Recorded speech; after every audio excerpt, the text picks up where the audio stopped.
Odhi nyime nyaka Ramogi jalup jatend piny Kenya Rigathi Gachagua wacho ni piny owacho oikore mar rito mwandu jopiny e kinde mag ng'anyo mag Azimio ma dhi nyime pacho ka. Jatelono omedo wacho ni piny owacho mar jatend piny Kenya William Ruto ok bi bedo gi winjruok moro amora kod riwruok makwedo kata maketo piny owacho tesre.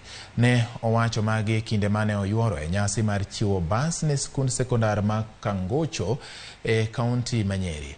Osingo ne jo Kenya duto mondo mi kiny giyaw kuondegi mag ohala mag dhi nyime gi ngimagi ma pile pile, kowacho ni piny owacho biro chiwo negi arita makare.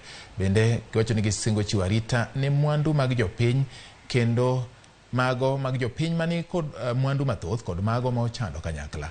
Jogo ma omewo bende onyisi ni nyaka rit mwandu mag joma ochando, kagiwacho ni ng'ata ng'ata mabiro ketho mwandu mar nyawadgi onge ng'ano ma ibiro dewang'e.